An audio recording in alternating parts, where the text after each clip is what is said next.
Hello guys, कैसे हैं आप सभी लोग। मैं निखिल शर्मा अपने YouTube study channel bench study पर एक बार फिर से मौजूद हूँ। अपन हिस्ट्री पढ़ रहे थे। हिस्ट्री के अंदर मैंने भारत का संघर्षकालीन इतिहास के बारे में आपको बता रहा था। मैं संघर्षकालीन इतिहास के बारे में अपन जान रहे थे अपने भारत के। इसके अंदर अपन ने इल्बारी वंश और गुलाम स्लेव डायनेस्टी और इल्बारी डायनेस्टी के बारे में अपन ने पढ़ लिया था। अपन खिलजी डायनेस्टी के बारे में चालू करने वाले हैं कि भाई खिलजी डायनेस्टी कब कैसे खिलजियों ने अपने वंश की स्थापना की, कैसे खिलजियों का वंश आगे बढ़ा, कैसे खिलजियों ने हमारे देश के ऊपर राज किया, जो कि 30 साल का खिलजियों कार्यकाल रहा है हमारे देश के शासन के ऊपर। अपन इसके बारे में जानेंगे। खिलजियों खिलजी वंश का संस्थापक जलालुद्दीन खिलजी था, जो कि एक आम एक एक साधारण सा सिपाही था, और उसने साधारण सिपाही से ऊपर उठ करके उसने पोजीशन हासिल की थी।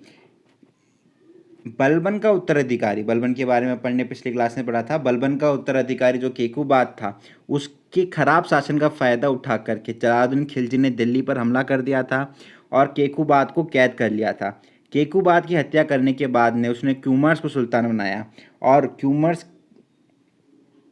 और कुछ महीने के बाद में क्यूमर्स को भी मार करके उसने खुद को गद्दी पर स्थापित कर लिया, दिल्ली के तख्त पर स्थापित कर लिया। 1290 के अंदर वो सुल्तान बना। जलालुद्दीन खिलजी खिलजी भी जो है, खिलजी भी तुर्क समुदाय, एक जनजाति थी। खिलजी भी योग्यता से साधारण सैनिक था, और साधारण सैनिक से ऊपर उठते हुए सबसे पहले शाही अंगरक्षक बना। उसके बाद में समाना का गवर्नर बना। मंगोल आक्रमण को इसने सफलतापूर्वक सामना करा, और इसी वजह से केकूबाद ने इसे दिल्ली बुलाकर शाइस्ता खान की इसको उपाधि भी दी थी। और उसके बाद से इसने केकूबाद पर, फिर बाद में केकूबाद की जब स्थिति खराब हुई, इसने उसके ऊपर हमला करके अपना साम्राज्य केकूबाद को हटा करके क्यूमर्स को सुल्तान बनाया। फिर बाद में क्यूमर्स को मार करके खुद ये सुल्तान के रूप में गद्दी पर बैठ गया। 70 साल की उम्र में राजा बना था जलालुद्दीन खिलजी। 70 साल की उम्र में तख्त पर बैठने वाला व्यक्ति था जलालुद्दीन खिलजी। जलालुद्दीन खिलजी के बारे में जाने तो कि धार्मिक रूप से इसने उदार नीति अपनाई थी। ये कहता था, इसने अपने शब्दों में खुद ने कहा है कि भाई मेरे महल के सामने से बहुत सारे जुलूस निकल जाते हैं और मैं देखता रह जाता हूँ और मैं इसका कुछ नहीं कर पाता हूँ।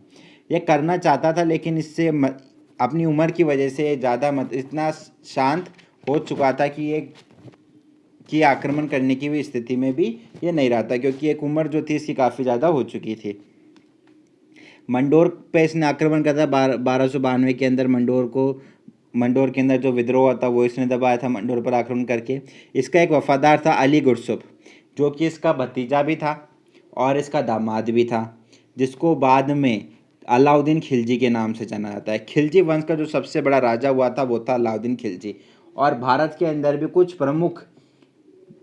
प्रमुख मुस्लिम शासकों में से भी इसका नाम लिया जाता है अलाउद्दीन खिलजी का। अलाउद्दीन खिलजी, इसने अपने ससुर और इसके चाचा को इसने क्या करा था, मार दिया था अलाउद्दीन खिलजी ने। 1296 के अंदर इसने क्या करा था, अपने चाचा को मारा था जलालुद्दीन खिलजी को। गंगा नदी के किनारे बुलाया और वहाँ पर अपने एक विश्वास पात्र था इख्तियारुद्दीन, उसकी सहायता से इसने क्या करा था, जलालुद्दीन का सर काट दिया था। सर काटने के बाद में इसने 1296 के अंदर, अक्टूबर में 1296 के अंदर इसने दिल्ली में प्रवेश किया और बलबन का जो लाल महल था वहाँ पर अपना राज्याभिषेक इसने करवाया। अलाउद्दीन के तख्त पर बैठने के बाद में जो दिल्ली की जो सामरिक स्थिति थी इस पूरे भारतवर्ष की, वो थोड़ी अब बदलने वाली थी। पहली बार कोई राजा, एक ऐसा बलबन के बाद में काफ़ी समय बाद में एक ताकतवर शख्स गद्दी पर बैठा था, जिसकी साम्राज्यवाद की नीति थी और अपने साम्राज्य को बढ़ावा देना चाहता था। जलालुद्दीन खिलजी का भतीजा और उसका दामाद होने की वजह से इसको भी काफ़ी ज़्यादा जो सहायता इसको मिली थी तुर्की सरदारों से भी, इसके पास में ज़्यादा सहायता थी। सैन्य शासकों की अगर बात करें तो सेना के अंदर इसका काफ़ी सेना के ऊपर इसका काफ़ी अच्छा प्रभाव था, क्योंकि सेना के अंदर ये काफ़ी समय से जो कि अलाउद्दीन खिलजी था वो काम कर रहा था। जब इसने तख्त पर बैठा था इसने अबुल मुजफ्फर सुल्तान अलाउद्दीन व दीन मोहम्मद शाह खिलजी का इसने उपाधि ली और इस उपाधि के साथ में इसने आगे बढ़ा।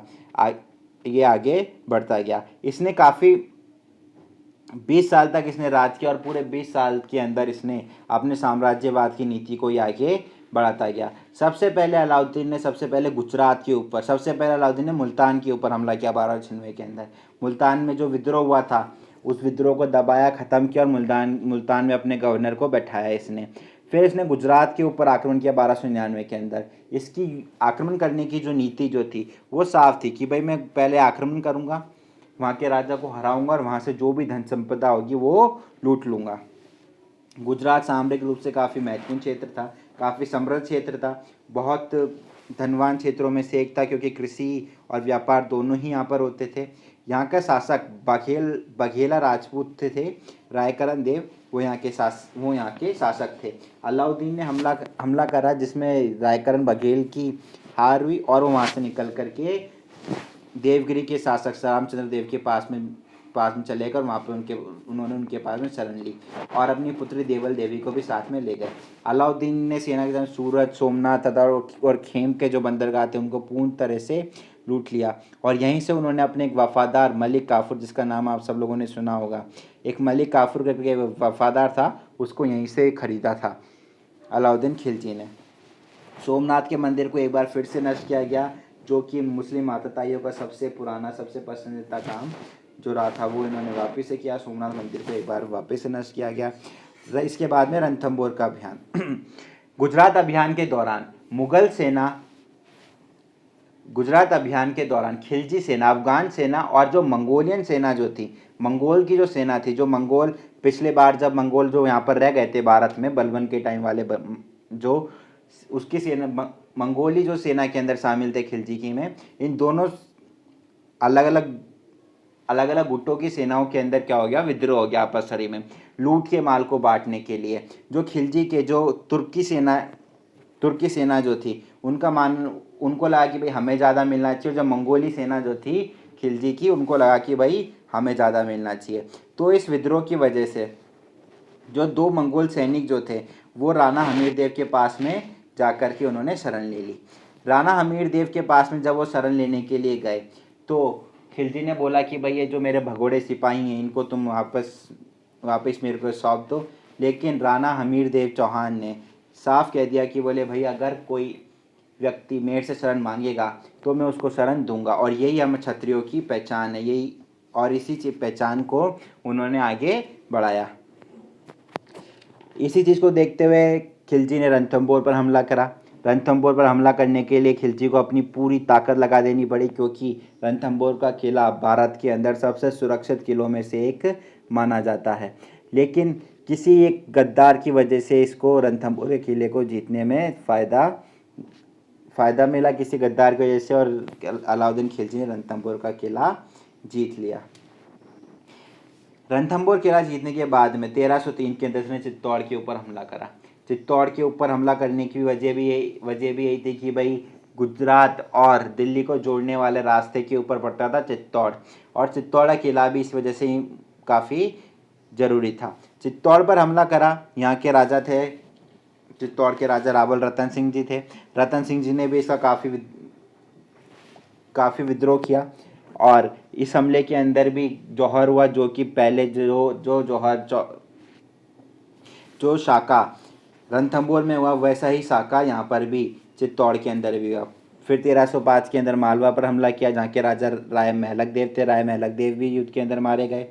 सिवाना पर हमला हुआ 1308 के अंदर, और 1311 के अंदर जालोर के ऊपर हमला हुआ। कन्नड़ देव यहाँ के जालोर के राजा थे, यहाँ पर भी शाका किया था। शाका का मतलब होता है जो वीर क्षत्रिय जो थे, जो सैनिक जो थे, अपने सर पर केसरिया साफा बांध करके, केसरिया बाना पहन करके युद्ध के लिए निकल जाते थे।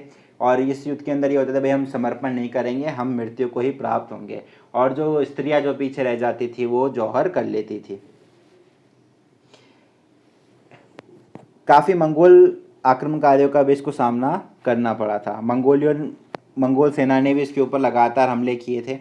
जिनको रोकने के अंदर ये जिनको रोकने में ये कामयाब हुआ था। इसने अपने सिक्कों के ऊपर सिकंदर शाही, इसने अपने सिक्कों के ऊपर सिकंदर शाहनी इसने अपने सिक्कों के ऊपर गुदवाया था, जिसका मतलब होता है कि जो सिकंदर जो राजा जो था मैं उसके समान हूँ। इसका यह मानना था कि भाई इसने ये दो नीतियाँ अपनाई थी कि भाई मैं जैसे सिकंदर ने पूरे विश्व पर हुकूमत करी थी, मैं वैसे पूरे विश्व पर हुकूमत करना चाहता हूँ, इसका ये मानना था। और इसीलिए इसने क्या करा था, बाद में जो इसका वफादार था मलिक गाफुर, उसके साथ में इसने सेना भेजी थी ताकि क्या कर सके, ये जो दक्षिण भारत का जो क्षेत्र है वो भी ये जीत सके। दक्षिण भारत के अंदर भी इसने काफ़ी लूटपाट मचाई, देवगिरी को लूटा, वरंगल को लूटा और बाद में पांड्या तक पहुंच गया था। कुछ इतिहासकार मानते हैं कि जो इसका सेनापति मलिक काफूर जो था वो रामेश्वरम तक भी पहुंच गया था, लेकिन ऐसा मानना सिर्फ कुछ इतिहासकारों का ही है।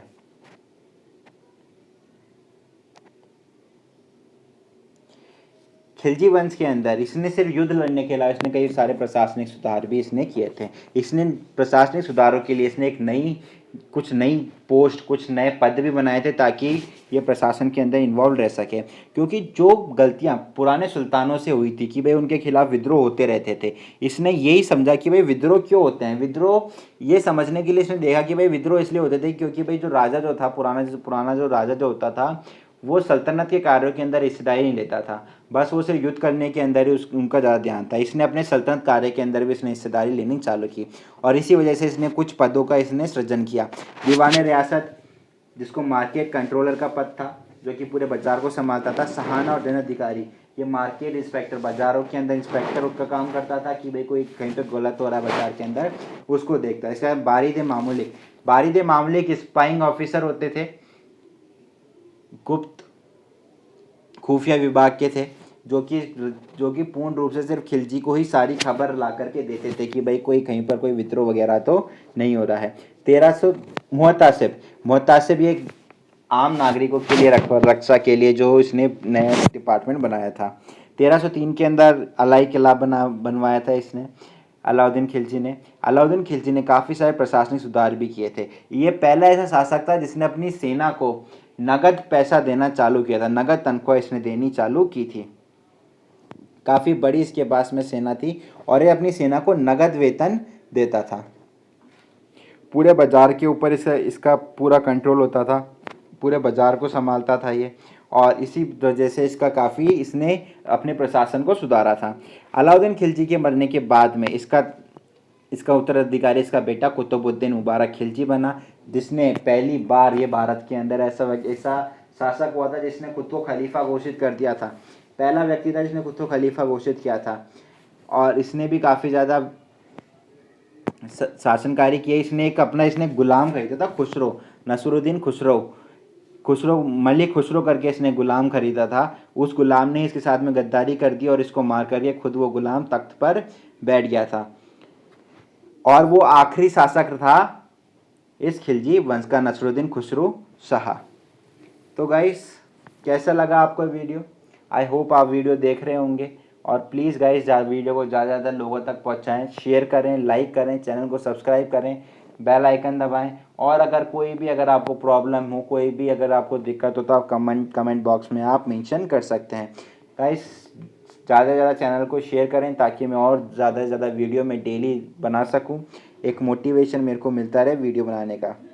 Thank you guys.